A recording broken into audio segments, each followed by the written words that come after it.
বেঙ্গালুরুতে কিভাবে মৃত্যু হলো অসমের 4 যুবকের? এটা কি পরিকল্পিত হত্যা, আত্মহত্যা নাকি অন্য কিছু? কি বলছে তদন্তের দায়িত্বে থাকা বেঙ্গালুরু পুলিশ? প্রথমে শুনে নেওয়া যাক। It is very compact space. Okay, the gas slowly what it is releasing, maybe defective gas also we don't know. It is releases lot of carbon monoxide. Carbon monoxide is a odorless gas. उसमें ज़्यादा धुआं नहीं तो थोड़ा धुआं निकलता है carbon monoxide तो वो कार्बन मोनोऑक्साइड आदमी जो अंदर लेता है उसको कुछ भी नहीं तकलीफ नहीं देता स्टार्टिंग में। धीरे धीरे क्या होता है उसको अंदर उसको चक्कर आना थोड़ा घबराहट होना शुरू होता है। वो 2 मिनट के बाद आदमी अनकॉन्शियस होता है।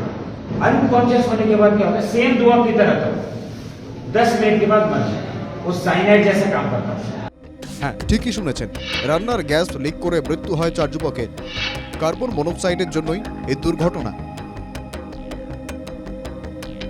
প্রাথমিক তদন্তের পর এমনটাই সন্দেহ করেছে বেঙ্গালুরু পুলিশ। একই সন্দেহ মৃতদের সহকর্মীরাও। রাতে ঠিক কি ঘটেছিল কামরার ভেতরে থাকা যুবকদের সঙ্গে? মৃত 4 যুবকের রুমমেট কি বলছেন? এবার পুরো ঘটনাটি শুনে নেওয়া যাক তার মুখেই। ৰাতি মই ডিউটিৰ পৰা অহা সময়ত মই ৰাস্তাৰ পৰা গোন্ধ পাইছোঁ, ভাত জ্বলোৱা গোন্ধ। তাৰপিছত মোৰ লগৰীয়া 3জনো আহিছে লগত। আমি 3জনে আহিলোঁ। অহাৰ পিছত আমি কৈছোঁ যে ভাত জ্বলা স্মেল পাইছোঁ। তাৰপিছত ৰুমৰ ওচৰত আহি মই নিজে গম পালোঁ যে আমাৰ ৰুমতে পূৰা জ্বলি আছে। তাৰপিছত আমি চবে দৰ্জাখন ধপধপাইকৈ মাৰিছোঁ, খিৰিকীখন মাৰিছোঁ, পানী জাৰামখন মাৰিছোঁ। এইটো জ্বলা নাই বুলি আকৌ দাৰামৰ পৰা পানী ওলাই পিনি ভিতৰলৈ ইচিয়াইছোঁ। 10বাৰমান ইচিয়ালোঁ মগৰ পৰা। তাৰপিছতো সিহঁতে একো আৱাজ দিয়া নাই। এইটো কাৰণে আমি ভাবিলোঁ যে কিবা এটা হ'ল বুলি। তাৰপিছত মই আৰু এটা লগৰে দৰৱাজাটো ভাঙিলোঁ। ভঙাৰ পিছত আমি ভিতৰলৈ গ'লোঁ।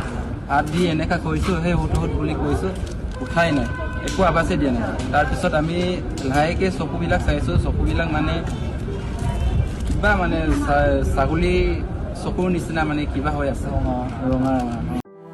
শুক্রবার রাতে বেঙ্গালুরুতে ভয়াবহ এক দুর্ঘটনা ঘটে। শনিবার সকালে একই কামরা থেকে উদ্ধার করা হয় অসমের 4 যুবকের মৃতদেহ। বেঙ্গালুরুর এক শীতল পানীয় কোম্পানিতে কাজ করে অসমে নিজেদের পরিবারের ভরণ পোষণ করছিলেন এরা। বেঙ্গালুরুর মুটচন্দ্রা এলাকায় একই কামরায় ভাড়াটিয়া হিসেবে থাকতেন তারা। রাতে কাজ শেষ করে ঘরে ফিরেছিলেন একসঙ্গেই। তাদের অন্য সহকর্মী তথা রুমমেট চলে গিয়েছিলেন ডিউটিতে।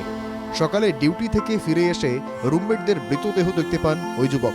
মৃতদের মধ্যে ছিলেন নওবৈশার শালমারার 23 বছরের জয়ন্ত চিন্তে, ঢাকুয়াখানার বর্ষামুখে 23 বছরের নীরেন্দ্রনাথ টাইট, ঢাকুয়াখানারই 23-এর ধনঞ্জয় টাইট ও 18 বছরের ডক্টর টাইট। আর্থিক দৈন্যের জন্যই পড়াশুনো ছেড়ে কাজের খোঁজে বেঙ্গালুরুতে গিয়েছিলেন এরা। পরিস্থিতি এমন যে মৃতদের নশ্বর দেহ ঘরে ফিরিয়ে আনার সামর্থ্য নেই পরিবারের। তাই মুখ্যমন্ত্রী রাজ্য সরকারের কাছে আবেদন জানিয়েছেন মৃতের পরিবার।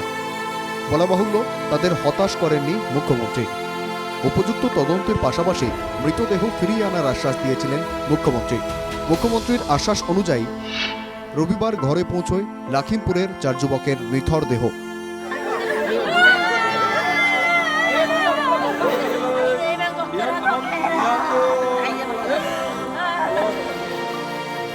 বেঙ্গালুরুতে মরণোত্তর পরীক্ষা সম্পন্ন হওয়ার পর রাজ্য সরকারের উদ্যোগে বিমানে ফিরিয়ে আনা হয় মৃতদেহ।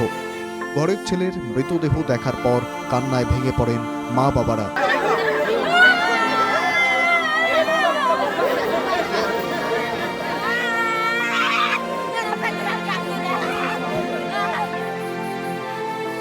রবিবারই রীতি মেনে সম্পন্ন হয়েছে শেষকৃত্য।